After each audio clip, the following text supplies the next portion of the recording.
Greetings, everyone, and welcome to the Occult Think Tank. My name is Greg. In this video, I am going to get into a subject that is very deep, and it is the subject of free will versus determinism. Now, I have always thought that we have to have free will. However, upon examining this subject, I have come to realize it is not that cut and dry, because free will can also be termed as libertarianism. A libertarian insists that human beings are agents and that agents have special causal powers. They can initiate causes, events on their own account, and therefore free to shape the future. Hard determinism. A hard determinist believes that the past is completely determines the future. Since all future events are caused by past events, the future is causally determined. It is not within our power to shape the future. Free will is an illusion. Soft determinism. A soft determinist holds that we can have free will even if the future is determined. We are free and responsible for our actions as long as these actions are caused in the right way. There is also interdeterminism or indeterminism. An indeterminist denies that the past has any strong effect on the future. According to indeterminism, at least some of the events in the future are not caused by events in the past. The future is somewhat random and unpredictable. This avoids the threat of determinism. So it raises the question of where do you fall in this? Maybe to help clarify things a little bit more. Free will, in this definition, is the ability and power to think, choose, and act voluntarily. Human beings can be the authors of their own actions, and to freely reject the idea that human actions are determined by external conditions or fate. Whereas determinism, in ethics, the view that human actions are entirely controlled by previous conditions, operating under the laws of nature. All events are inevitable consequences of precursory causes, often understood as denying the possibility of free will. Then there is this way.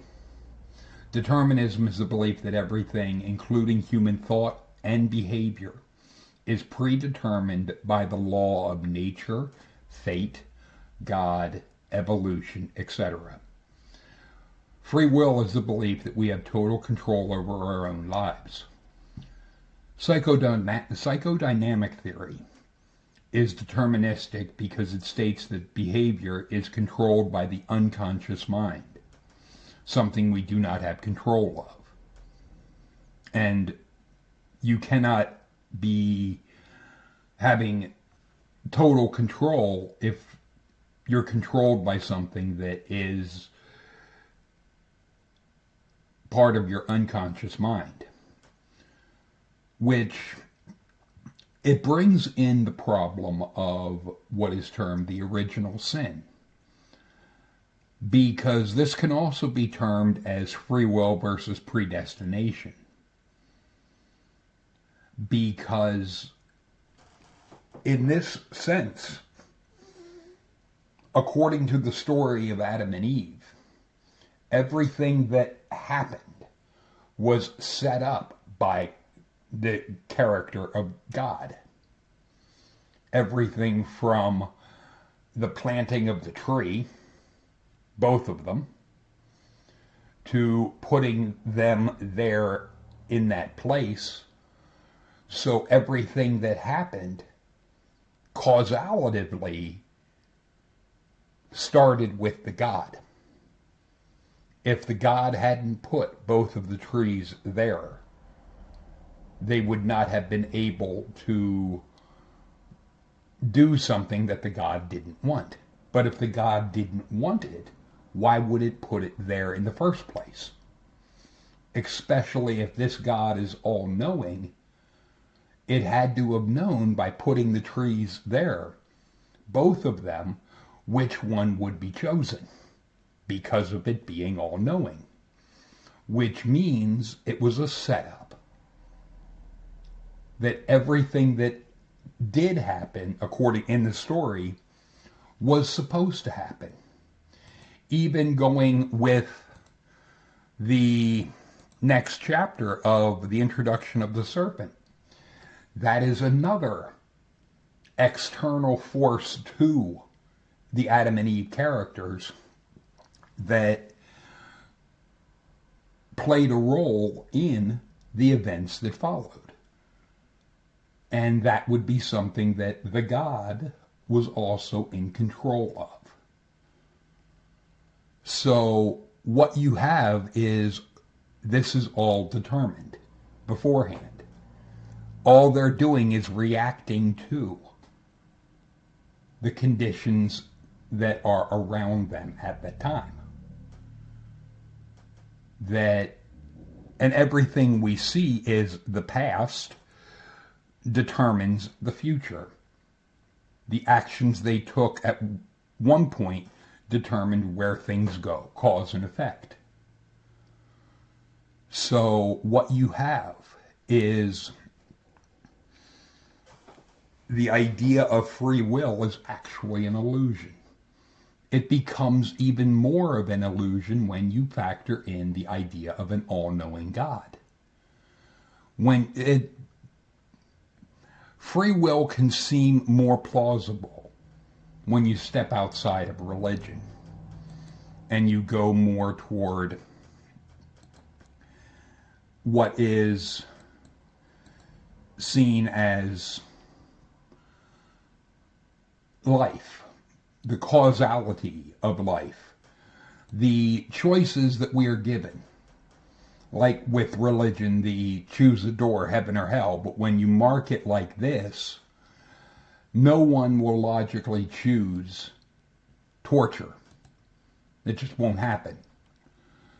They would always choose the pleasure over the pain.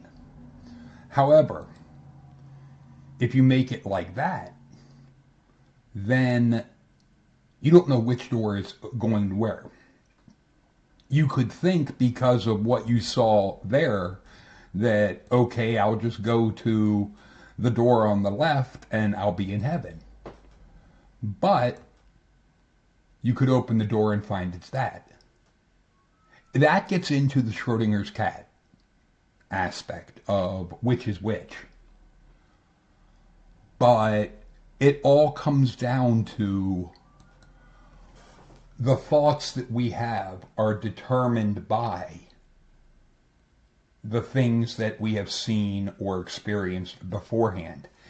This is even present with the police. When there is a murder, they look for motive.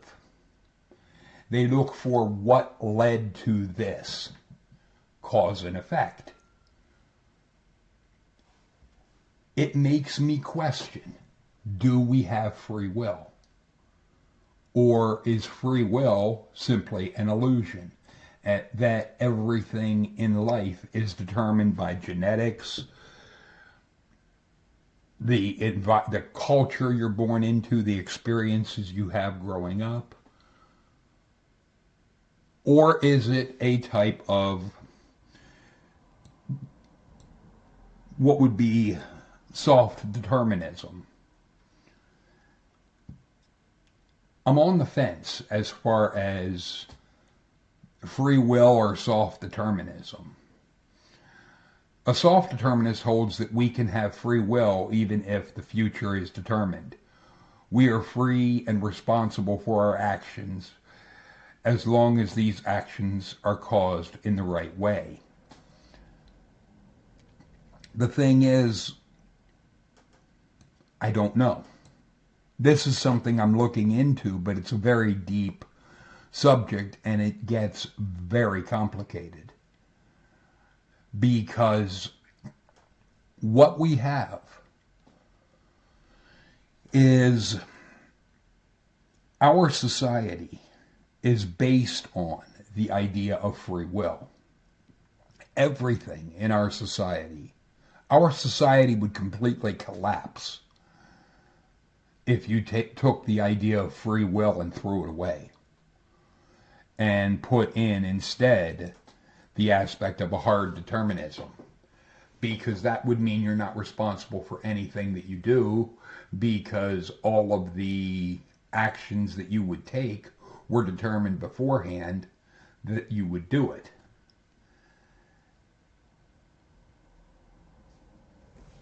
This is something I don't agree with. But if you look at it from the aspect of religion, this becomes more plausible. Because there's also with religion the aspect of what is termed possession, and even the aspect with the alien subject of aliens interfering with a person's thoughts and so forth, or doing things, and the demon's idea of controlling someone's mind. If something else is controlling your mind or influencing your thoughts, then that's determinism. Your thoughts and actions are being determined by another. You don't have control. You can't say that you believe in free will or libertarianism and then at the same time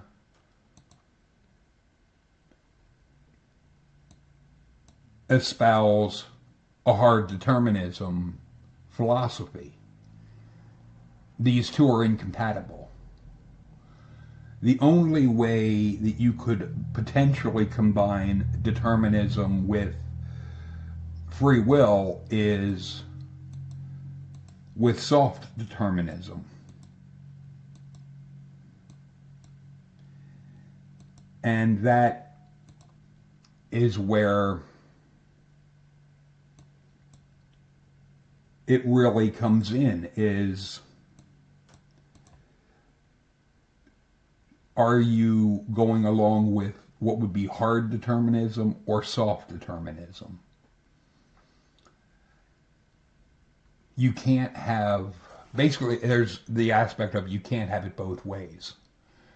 If you're going to say people are responsible for their actions full stop, then you're taking away the deterministic aspect, which then you're taking away the aspect of genetics, as well as even the aspect of vibration and the vibrational frequency.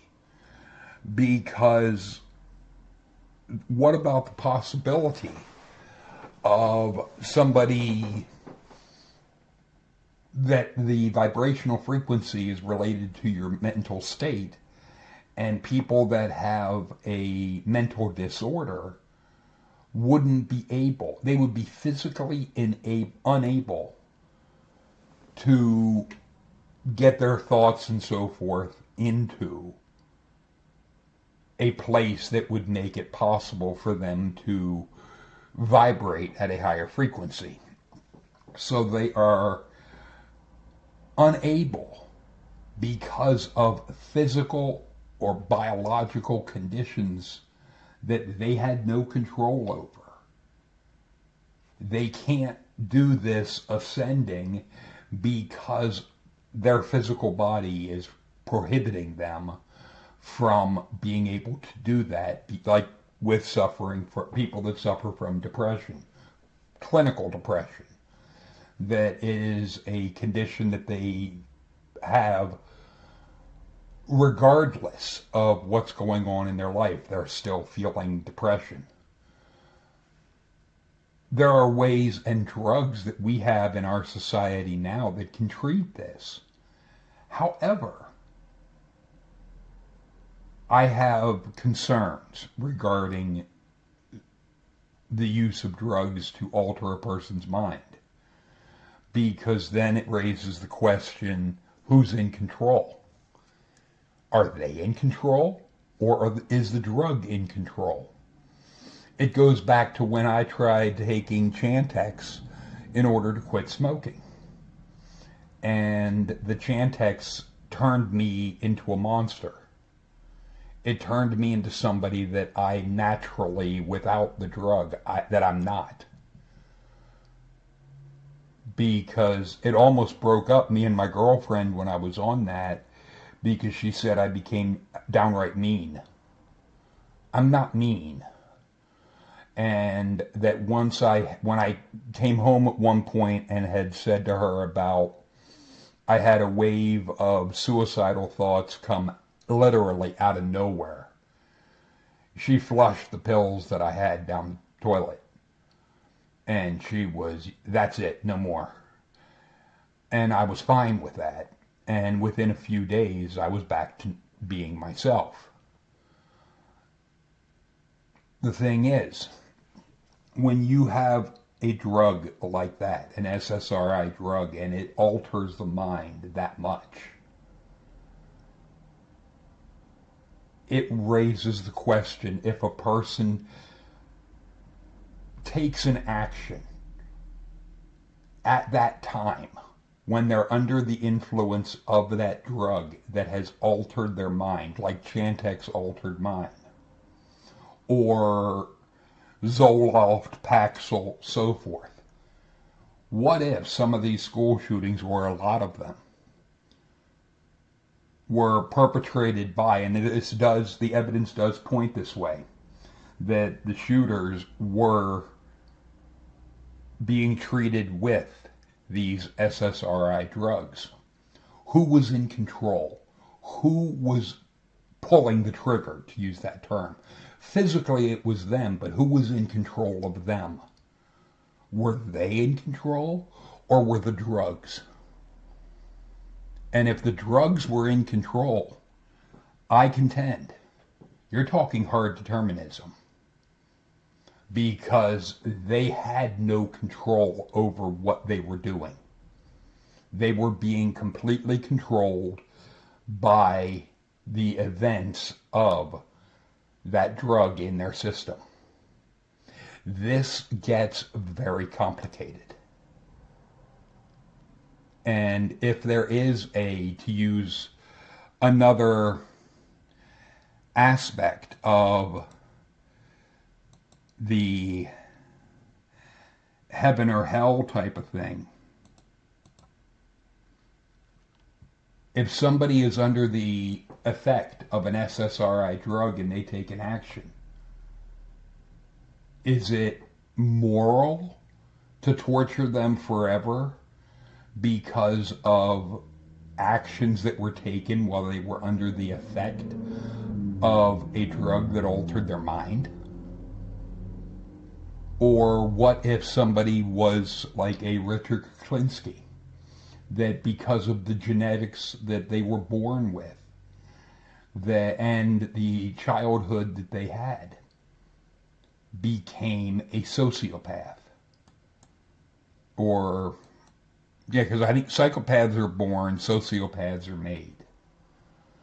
So it would have been it was a combination of the genetics and the upbringing that turned him into the sociopath that he was. But is someone like that eternally responsible when the things that made them what they were predicated on the genetics they had in life, the upbringing they had, the nature versus nurture idea?